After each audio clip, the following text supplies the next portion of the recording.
eu, Marli Nogueira, no programa, né, Vida Saudável de hoje, estarei refletindo sobre mais pílulas, né, que podem nos ajudar a tirar essa sobrecarga, né, do nosso dia a dia. Para isso estou usando o livro de Kafka para Sobrecarregados.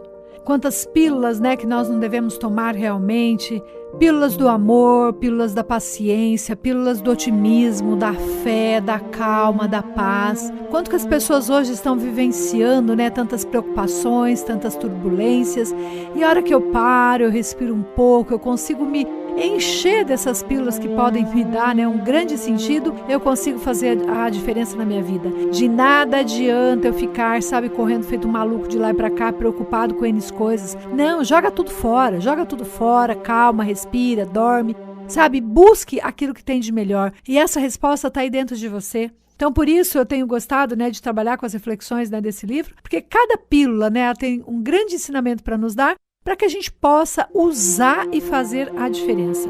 Hoje eu vou estar falando sobre: durante um tempo não consegui entender porque não recebi a resposta à minha pergunta. E hoje não consigo compreender como pude estar tão enganado a ponto de perguntar. Mas não é que eu estivesse enganado, eu apenas perguntava. Então este trecho, né, dessa obra de Kafka gira em torno da perplexidade do ser humano, que não para de formular perguntas, às vezes até mesmo sem nem sequer saber porque se questiona. E quanto que a gente se questiona, ok, no coach a gente fala, nós temos sim, sabe, que fazer questionamentos. Afinal de contas, é através do problema que eu encontro a solução. E quanto mais poderosa, né, for esse questionamento, melhor vai ser a resposta que eu vou conquistar. Só que não ficar se questionando, né, por bobeira, a todo minuto, a cada instante, e questionando coisas que não tem por que questionar. Principalmente quando acontece coisa ruim na nossa vida, o povo fica, ai, por que aconteceu isso? Porque, gente, não se pergunte, sabe, o porquê, e sim pra quê? O que eu posso tirar de bom daquela situação? Então, se de repente eu não estou encontrando resposta, às vezes eu tenho que mudar, é a pergunta. Então, ele diz assim, que isso é uma constante nos casais que discutem com frequência. Para eles, as perguntas deixam de ser uma busca de informação para se converter em arma para guerrear. Então, cuidado, né? O quanto que os casais precisam de ter paz. Ah, se cada homem, se cada mulher tivesse a sua paz pessoal. E aí estender nos relacionamentos, para que esse relacionamento tenha cumplicidade, tenha fidelidade, tenha companheirismo. E a partir daí eu vou estendendo para os meus filhos, para minha família. Ontem eu fiquei muito feliz, né, de ver o feedback, né, de uma cliente dizendo o quanto que as reflexões, né, que a gente tem feito ali no consultório, o quanto que não tem ajudado, né, na família dela, o quanto que eles não estão podendo ter uma vida muito mais leve. Que coisa mais gostosa do que ter uma vida mais leve? E quem que pode deixar a tua vida mais leve? É claro que é você, exclusivamente você. Ninguém mais pode fazer isso. E sim você, sabe, parar de questionar tanta coisa, parar de usar esses questionamentos bobos para provocar briga, né, entre os casais e assim por diante. Então, quando a gente se sente perdido em um mar de dúvidas e inseguranças, o problema pode estar em fazermos as perguntas erradas. A ensaísta americana Fran afirmava que as crianças frequentemente fazem melhores perguntas que os adultos. Por que o céu é azul? Elas perguntam. Ou então, o que as vacas dizem quando mugem? Talvez sejam questões mais transcendentes que a dos adultos. Que seria essa? Por que você não me ligou? Ou, quem é seu advogado? Gente, cuidado com esses questionamentos bobos. Eu lembro de um workshop, né, que eu fiz e tinha uma pessoa que tinha vivenciado, né, essa experiência e ela até me ligou comentando o quanto que ela viu na prática o resultado, né, daquele workshop. E ela me dizia que tinha uma amiga que ligava para ela constantemente, toda semana, direto, elas estavam se falando. E aí na semana, né, anterior ao workshop, essa amiga tinha ficado uns dias sem ligar para ela. E aí diz que quando a amiga ligou, ela já ia falar assim, você não me ligou, né? Ou então, como diz aqui, por que você não me ligou? Aí ela lembrou de quem estava atuando ali. E aí ela detectou que era a criança dela imatura, a criança dela, sabe, carente. E aí ela pôde fazer diferente. Ela apenas deu continuidade àquela conversa, sem questionamento nenhum. É isso que eu tenho que fazer, gente. Pra que fazer perguntas bobas, tolas? Se o outro não ligou, é porque não pôde. Se o outro não ligou, de repente, ele pode até que não tenha querido. E daí, o outro pode fazer o que quiser. Você mesmo, uma pessoa que você super ama, de repente teu namorado, teu pai, tua mãe, de repente eu amo muito. Mas naquele momento eu não estou a fim de ligar. E daí, você pode? Claro que pode. Respeite a si mesmo. E que o outro possa respeitar também os seus desejos, as suas vontades e respeitar também a tua verdadeira essência. Outra pílula fantástica. Sempre respire ar fresco depois de uma explosão de vaidade e autocomplacência. Instruções, então, gente, para meditar. A respiração consciente. Vocês não sabem o poder da respiração. Tá passando crise, gente? Tá inseguro com toda a situação atual? Pare, respire. De nada vai adiantar você ficar focando no problema. Aquilo vai te trancar as possibilidades. Então é justamente o contrário, né? São nesses momentos que eu preciso mais respirar, eu preciso encontrar melhor autocontrole e fazer essa diferença. Então a respiração é fantástica. E aqui vai estar nos falando sobre essa respiração consciente. Então primeiro, eu convido você a se sentar de forma confortável. Pare o que você está fazendo nesse momento. É um segundinho só. Pare o que você está fazendo e sente-se numa poltrona de uma maneira bem confortável. Isso, muito bem. E aí, as pernas é legal que elas estejam também bem tranquilas, bem relaxadas. As costas eretas e os olhos semicerrados. Isso, muito bem. E as mãos podem estar soltas no colo, com os dedos tocando-se ligeiramente. Te convido nesse momento a concentrar toda a sua atenção no ar que entra e sai lentamente do seu corpo, trazendo foco para as fossas nasais por onde ele passa. Isso, assim eu deixo de ficar pensando em tanta bobeira, eu fico apenas concentrada na minha respiração. Foque nas suas fossas nasais e sinta apenas o ar entrar pela sua narina. Isso, agora afaste como se fossem nuvens quaisquer pensamentos que surjam durante essa meditação, sem avaliar se são positivas ou negativas. Simplesmente faça ir embora cada pensamento que ousar vir na sua memória nesse momento. Isso. E aí eu te convido a fazer esse exercício por 15 ou 20 minutos. Fique assim apenas quietinha, tirando, afastando todo o pensamento da sua mente, concentrando apenas no ar que está entrando, saindo. Não force nada, apenas observe esse ar e coloque toda a sua atenção nessa sua posição de relaxamento e teu foco na sua respiração. Então, durante esse tempo de 15 a 20 minutos, a sua respiração vai se tornar mais leve e a sua mente, consequentemente, fica muito mais cristalina. Se quiser, acione o despertador com um toque suave para marcar o fim dessa meditação centrada na respiração consciente. Gente, olha que técnica fantástica. Ao invés de você ficar pensando em bobeira, sabe? Pensando na crise, pensando no marido que não está ali te ligando, pensando em qualquer coisa que possa tirar você do teu equilíbrio natural, pare e vá fazer esse exercício respiratório. É tão simples assim. Outra dica gostosa é, de repente, usar esse método para fazer depois do almoço. Aí ali você pode até, inclusive, se tiver tempo, gente, não precisa ser muito tempo não, é 15, 20 minutinhos. Respire, depois se vier um soninho, tire aquele cochilinho rápido. Isso é muito bom para poder energizar. Nós precisamos dessas paradas para desintoxicarmos a nossa mente, para poder, sabe, dar aquele sossego. Nós necessitamos, sim, até máquina ela necessita parar, né, que dirá nós, seres humanos. Outra pílula maravilhosa. Tem muito medo de morrer porque ainda não viveu. Olha que frase linda, gente. É importantíssimo a gente pensar nela e refletir sobre a nossa vida. A morte, como tudo na vida, ela tem as coisas ruins, mas tem também as coisas boas. Olha que grande questionamento que ela pode nos oferecer. Quando eu me deparo com a morte, eu posso parar e pensar na possibilidade que eu tenho de viver. É hoje que eu tenho que viver.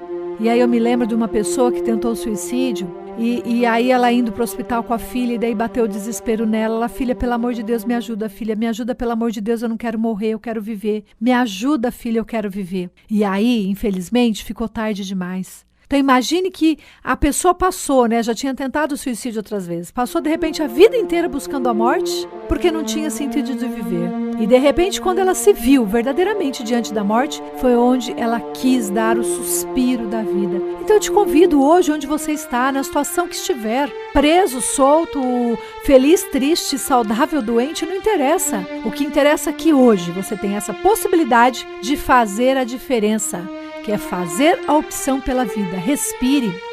Respirar é viver, gente. Pode observar, uma pessoa deprimida, uma pessoa cabisbaixa, aquela pessoa que não tem impulsão nenhuma, né, de vida, a respiração dela é muito curtinha. E aí eu tenho que me lembrar sempre de nunca me esquecer de que quando eu deixo de respirar, é como se eu estivesse cortando o cordão umbilical com a mãe natureza. Respiração, ela é símbolo de vida. Então, ouse parar de vez em quando, respirar e busque hoje o sentido da sua vida. Afinal de contas, aquelas pessoas que têm muito medo de morrer, com certeza é porque ainda não viveram. Há tempo, acorde! Você pode começar a viver agora. Então, nesse sentido, Kafka sentia grande admiração pelo imperador Marco Aurélio, que escreveu em um de seus cadernos de campanha uma frase semelhante à citada acima.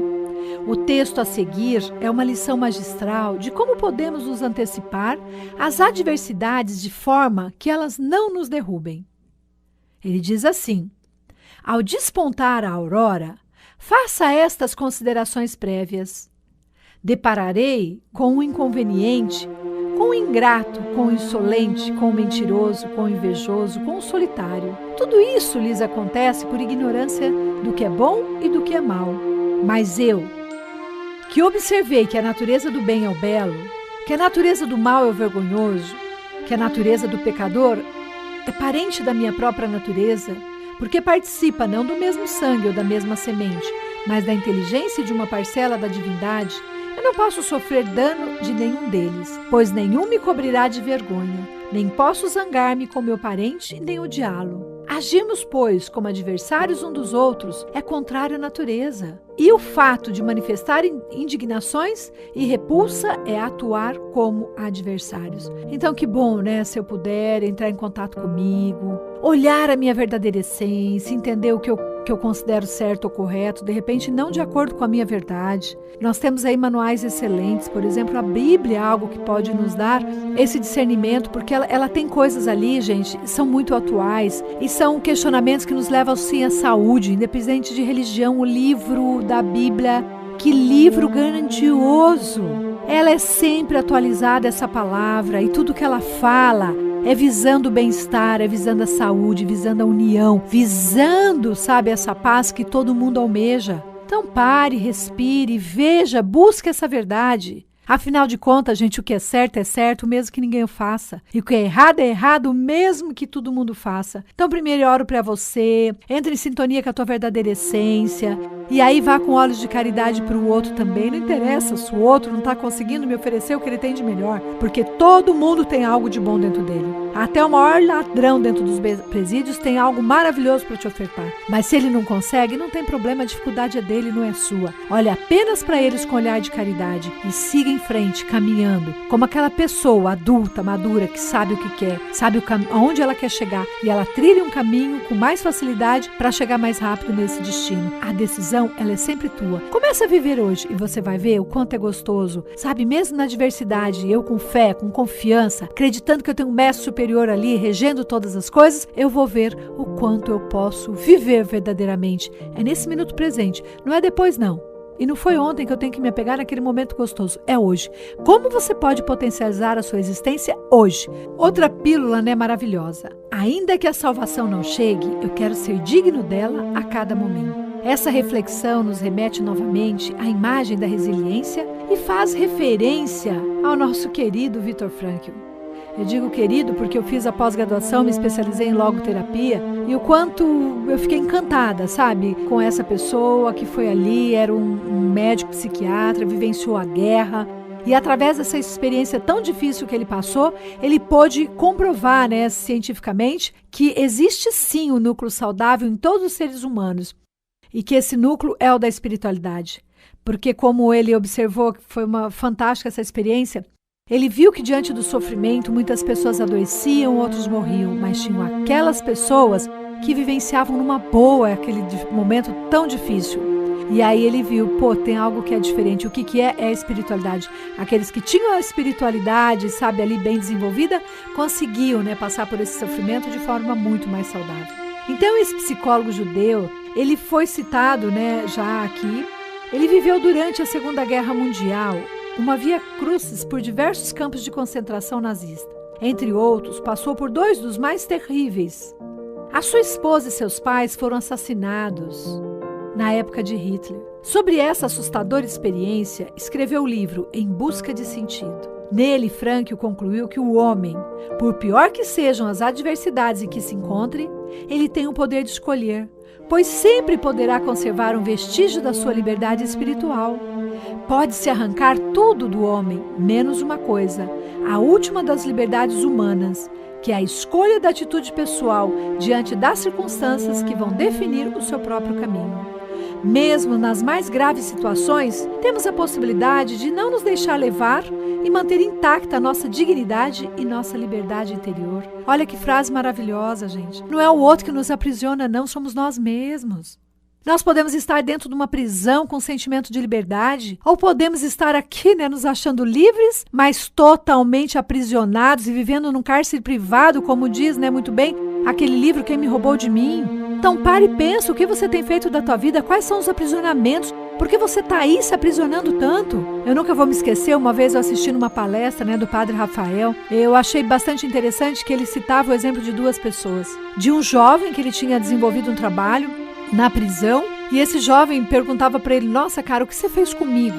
Porque eu tô sentindo um barato diferente ainda, ele usou essa expressão. Eu estou aqui dentro da prisão e estou me sentindo livre. E aí no mesmo instante, o Padre Rafael teve uma experiência maravilhosa com os mendigos, de rua de São Paulo, e aí ele viu que ali, pessoas livres, literalmente falando, só que internamente super aprisionados. Então, que experiência maravilhosa para falar o quê, gente? Se você é livre ou não, depende só de você. Não é o outro que está te aprisionando, não. Não é uma corrente nos seus braços que pode te aprisionar.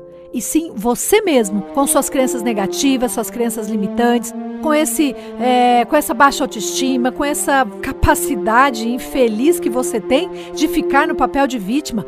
Pare de ficar chorando, sai de cima dessa cama, faça opção pela vida.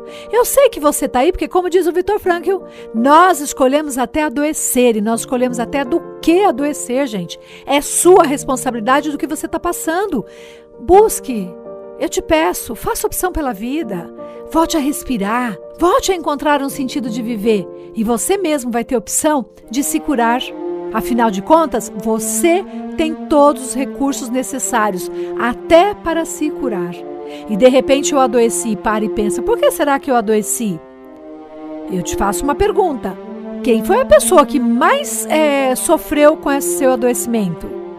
Ah, foi meu marido? Ah, foi minha mãe? Então para e pensa, por que será que eu adoeci? Por querer prejudicá-lo? O que eu estou querendo despertar nessas pessoas? Então entenda. Tudo é você que faz por você. Faça a diferença. Não queira jogar alguma coisa no outro que infelizmente volta para você mesmo. Converse com o teu cérebro, diga para ele que ele pode se perdoar, que ele pode perdoar o outro, que ele pode sim encontrar o sentido de viver. Tá tudo dentro dele. Faça você a diferença. Afinal de contas, o que mata uma população não é fome, miséria, guerra, não. O que mata uma população é o que morre dentro de você enquanto vivo. Então, alô, está nas tuas mãos de se despertar, de acordar, de dar a cor para a sua vida e viver literalmente falando. Muito obrigada, fiquem com Deus e até a semana que vem.